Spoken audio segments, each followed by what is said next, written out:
Kyle, if I told you that the New York Jets were 3-3 heading into their bye week in a season where Aaron Rodgers has missed 99.9% of the offensive snaps, with wins over the Buffalo Bills in primetime in the same game that Aaron Rodgers tore his Achilles, with wins over the at the time 5-0 Philadelphia Eagles, with an almost win on Monday Night Football against the Kansas City Chiefs, in which Zach Wilson actually outplayed Patrick Mahomes statistically. How surprised are you at where this New York Jets team is currently? So it's kind of funny because like the road to get there has been completely unpredictable, right? Just a ridiculous way for them to get to 3-3. And at the same time, 3-3 is exactly where I thought the Jets would be with Aaron Rodgers and a healthy defense going into the season. So like the way they got there was just ridiculous on this winding road.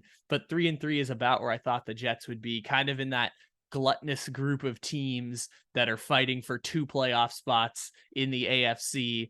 And maybe the Jets will get one. Maybe they won't. Maybe Zach Wilson finally regresses after 3 weeks of playing relatively good football instead of playing like a legitimately terrible quarterback. I mean, look, I'm not going to give them too much credit. They had 0 touchdowns on offense against the Philadelphia Eagles. So let's not pretend like they were lighting the world up over there. Their only touchdown came on what was essentially a Jalen Hurts pick 6 in the 2-minute drill with a 2-point lead. What world is Jalen Hurts throwing a pick 6 with the lead with 2 minutes left to play in the game? But that's a testament to Jets defense. I don't want to say the Jets offense is lighting the world on fire, but they have been competent, and competent has been good enough to get them 2 wins in the last 3 games and almost go 3-0 against Kansas City. So with a defense that's once again top 5 in the league, the Jets are doing enough to keep themselves in the mix for when Aaron Rodgers will miraculously heal himself with dolphin sex and therapeutic methods only approved in other countries to eventually play in week 16 of the season. Sorry, did you say dolphin sex? Yeah. Aaron Rodgers said that the sounds of dolphins mating is like therapeutic to him or something like that. Okay, Yeah, okay, that's okay, a thing. okay, okay, good. I was concerned, Aaron Rodgers and his relationship with dolphins for a second there. Like I had to rewind that one back. I had to hit the pause button on that one. Okay. Well, aside from that, so I think a question that obviously a lot of Jets fans are asking themselves is how good would this team have been had Aaron Rodgers stayed healthy? And again, 3-3 through the first 6 games of the schedule is not a crazy result, even if Aaron Rodgers was healthy. But let's look at the losses a little deeper. They have 3 losses on the year against the Cowboys, Patriots, and Chiefs. In those losses, they lost to the Chiefs by 3 points, the Patriots by 5, and they got absolutely clowned by Dallas. Which results do you think Aaron Rodgers' impact would have been felt had he been in that game?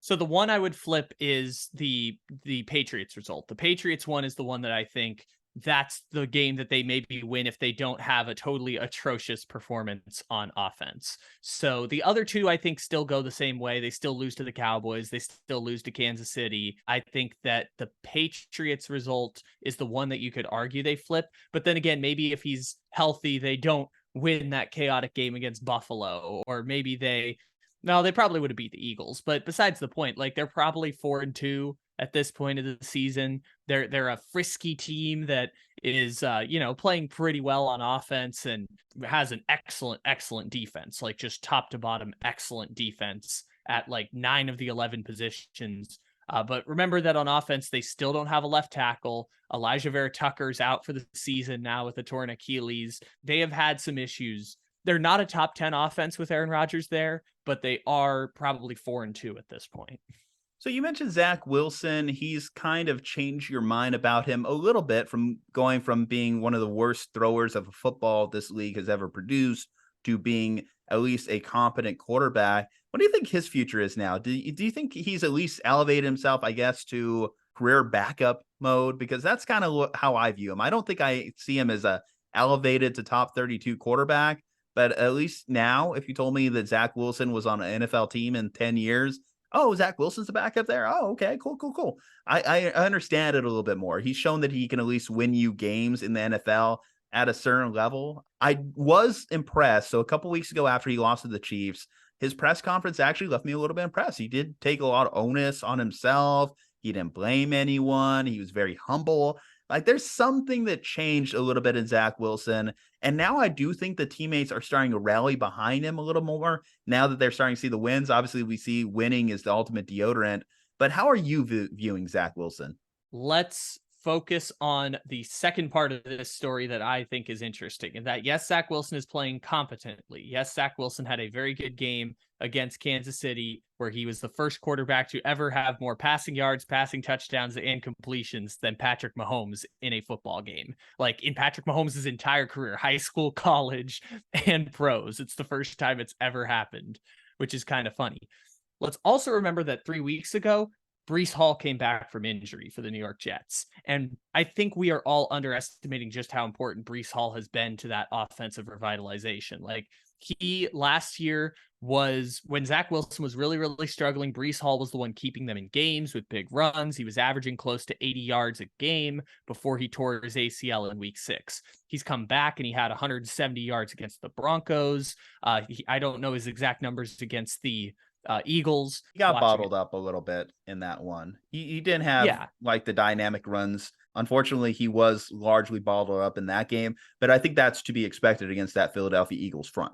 Yeah. And I was watching the game, popping on the red zone and stuff like that. So I kind of knew Breece Hall hadn't had a big impact on the game, but I didn't know what his exact numbers were coming out of it. Like I think Breece Hall coming back to that offense has been more transformative than like Zach Wilson has turned a corner, or Zach Wilson now looks like a career backup. Like the threat of running the football with Breece Hall has made life exponentially easier for Zach Wilson. And the offensive, as much as we want to crap on the Nathaniel Hackett, like they are smart enough to incorporate motion into the offense to scheme open Breece Hall, not just as a runner, but as a pass catcher.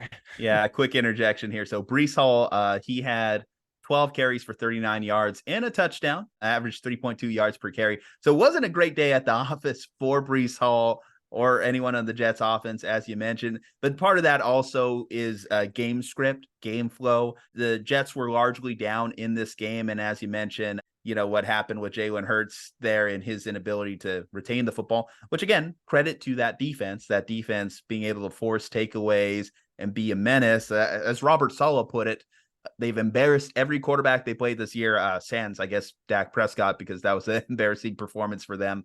But I'll give them a pass in that one, because a week after your quarterback just suffers a devastating injury, Zach Wilson still needs to figure it out.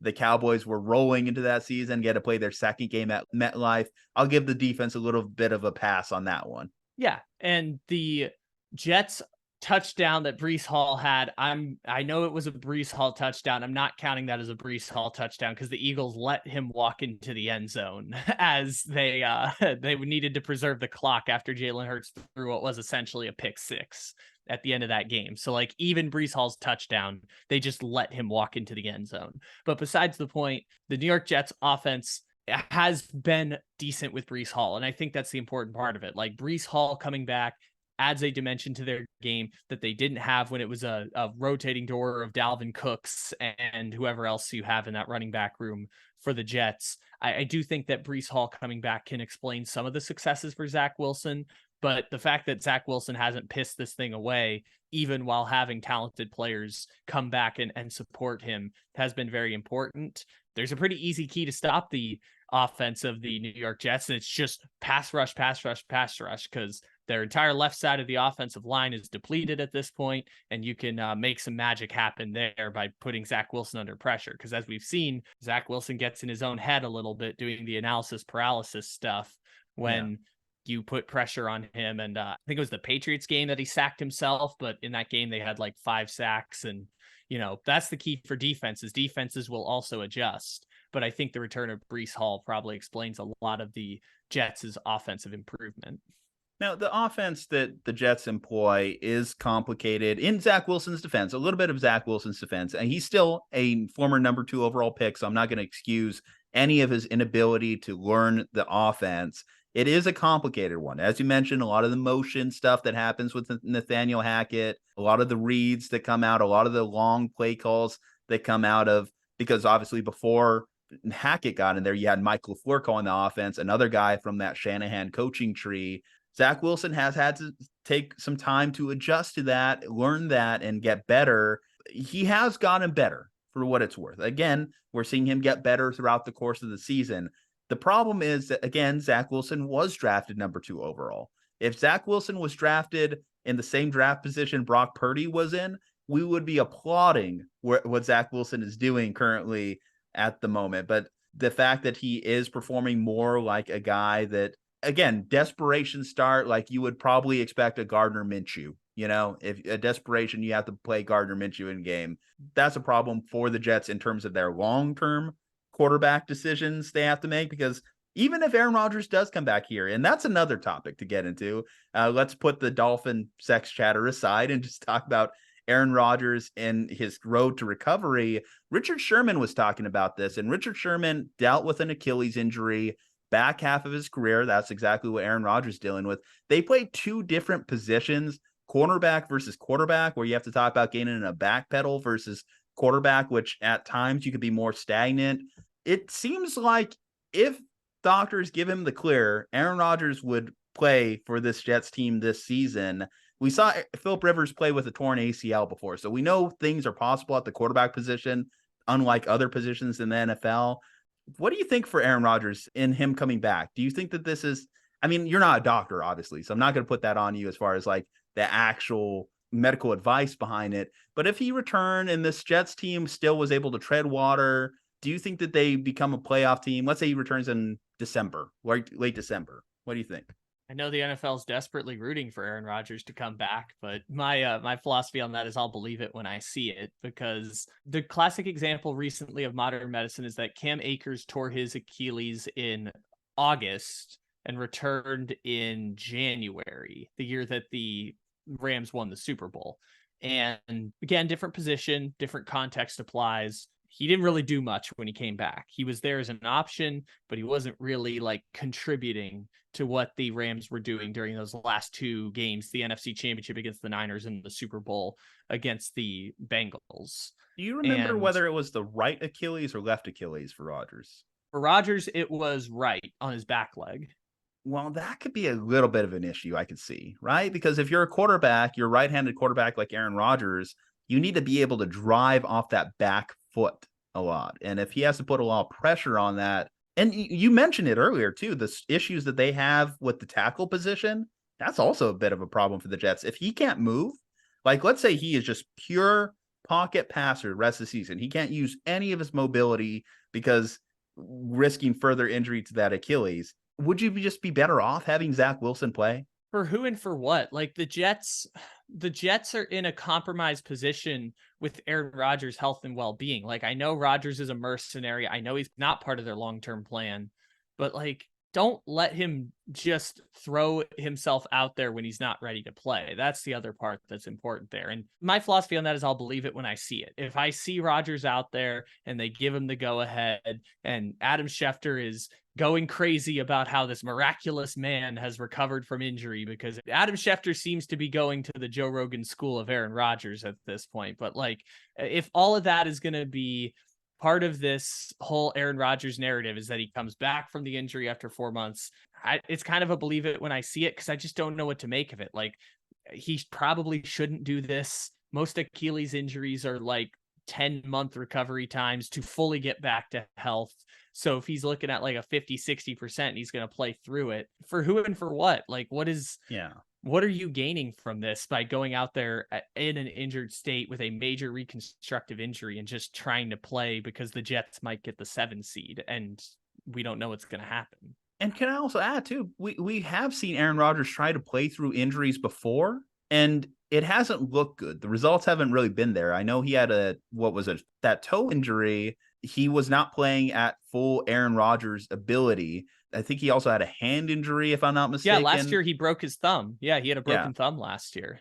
And Aaron Rodgers, not at full health, not at 100%. I question whether it's not worse than even just playing a fully healthy Zach Wilson if push comes to shove, because at least by the time we're talking about Aaron Rodgers realistically getting into a game, Zach Wilson, and I guess this kind of goes back into the old Trey Lance argument, Again, you get 10 more games to throw him out there, and hopefully he develops within those 10 games of playing time. He gets to continue to work within the offense and get better as you go. So hopefully by the time we're talking about, I don't know, a week 13 return time, Zach Wilson is at the best he's going to be this season, right? He's played a lot of games, has a lot of games under his belt. But I feel like the question shouldn't be, is a injured, recovering Aaron Rodgers better than Zach Wilson when it comes to the quarterback position? It should be about Aaron Rodgers being okay enough to even like perform physical activities beyond the injury status. Like, well, you got to think too with Aaron Rodgers. There is a little bit of machismo in this, but he's also going to be constantly compared in his career to Tom Brady, right? And Tom Brady won a Super Bowl with a torn MCL. I know it was one of those reports that came out after the Super Bowl. You could say it's from the Brady PR team if you want. But at the same time, Brady played through the Super Bowl with a torn MCL. I know that's different from Achilles, but I feel like Rodgers takes some of that stuff to heart. And I think that Rodgers does take some of the Brady being able to play and play successfully into his age 45 season to heart as well, because he viewed the Jets as his opportunity to take a team like the Tampa Bay Buccaneers to a Super Bowl. He saw this as his opportunity to at least match Brady in his career in one aspect, to win a Super Bowl with a second organization. Hell, even match Peyton Manning, right? Go to another team and win a Super Bowl. And if he's not able to do that, if he's not able to, in a similar way to Brady, play through injury, tough it out, make that happen, I feel like that's just one more knock in the comparison between the two. Sure.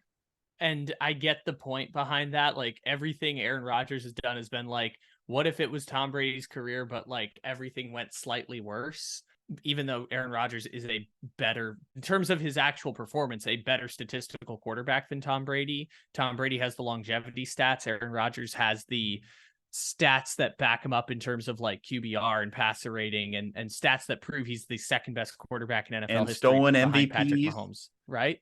And first team all pros and stuff like that. But like, besides the point, the Jets ruled him out right away. When the injury first happened, the Jets ruled him out for the season. The only person who's saying he's going to come back in 4 months is Aaron Rodgers. It's Aaron Rodgers leading the conversation. It's Aaron Rodgers going on ESPN and Pat McAfee's show. It's Aaron Rodgers putting stuff out in the media. It's ESPN working that machine a little bit by posting videos of him throwing on the field and saying this should normally be happening after 4 months and he's doing it after 5 weeks and all that stuff. Like, this is Aaron Rodgers wanting to believe that Aaron Rodgers can come back. And maybe he can. Maybe he'll be able to come back and play. I don't know. Like, maybe the Jets are not going to stop him from himself, and maybe they're going to have doctors who are willing to approve him, because there's an old saying about sports doctors: the doctors aren't there to make you well, they're there to make you well enough to play. And so maybe they let Aaron Rodgers go through with it, but it's not the Jets who are leading the charge on this one. And again, like I said off the top, I'll believe it when I see it with the whole Aaron Rodgers coming back from injury thing. Okay, well, let's talk about the Jets a little bit just in their upcoming schedule. So they have the Giants, Chargers, and Raiders when they come off buys. That's a 3-game stretch where I say it out loud, and I don't even think 3-0 is impossible with this stretch. Now, it's largely going to hinge, of course, on the play of Zach Wilson, but what this defense has been able to do. I mean, hell, we saw Justin Herbert look incompetent against the Dallas Cowboys defense. You're going to tell me he can't do that against the New York Jets defense that's been playing at this high level? This Raiders team, which has struggled to score offense, and as much as I love Jimmy, he's prone to a turnover. I think the Jets defense could force a turnover on him. And then the Giants as well, we know the struggles they've had throughout the course of the year. I would think they'd be happy with at least 2-1. You know, hey, get to that 5-4 record. That's a good start. But what do you think about their upcoming schedule in these 3 games? Is the game against the Chargers at home or is it on the road? It is at home. So, yes, they are going to be in East Rutherford, New Jersey, MetLife Stadium. If they can beat the Chargers and beat the Chargers convincingly, I think that's the evidence you need to say the Jets are a playoff team this year. That doesn't mean they're going to be like winning the AFC East or anything like that. I mean, the Dolphins and Bills still exist, and they haven't played the Dolphins at all this year, so they still have 2 games. Actually, I was just about to bring up that point. This 3-game stretch is very important for the Jets because directly after this 3-game stretch, they do play the Bills, Dolphins, and Falcons. The Falcons, who are at least at minimum a scrappy team coming out of the NFC, an unusual opponent. So they can't not go 2-1 in the stretch because of who they play on the other side. You know, if at least we're going to retain a treading water record, again, if we're going to continue that Aaron Rodgers comeback talk, you have to at least tread water. You can't go underwater with your record. So you got to win the games that are at least not easy, but winnable, you know? Especially because the Chargers are the team you're fighting for playoff positioning, right? Like the playoff teams in the AFC this year, we feel pretty confident saying Kansas City's there, Buffalo's there, Baltimore's there, the Dolphins are there. Whoever wins the AFC South, probably the Jaguars are there. That's 5 teams right there. You only got 2 more spots to pick from. And you know the Chargers want that spot. You know that Cleveland wants that spot. You know the Steelers. And then you got the Jets who want that spot, right? So you got to tread water by beating those common opponents. Now, granted, beating the Eagles is going to help them a lot. And beating Buffalo is going to help them a lot. But the Jets are in that position where on paper, they probably should be 2-4 right now. We talked about games they flip earlier with Aaron Rodgers. I mean, they weren't supposed to beat Buffalo. They weren't supposed to beat the Eagles. So now they go against the Chargers, and they probably are a favorite in that game at home. But that's a classic coin toss game. You got to beat the Raiders and Giants, or else this whole thing is a moot. So yeah, I think that the Jets are in an interesting position with that Charger game itself, because if you can beat the Chargers, the team that you're fighting for that 6th and 7th playoff spot with, that's going to make your life a whole lot easier and prove that your defense and that ability to stop teams from scoring and generate turnovers is going to be the decider in the margins that will help you get to, I don't know, like 9-8 or something like that.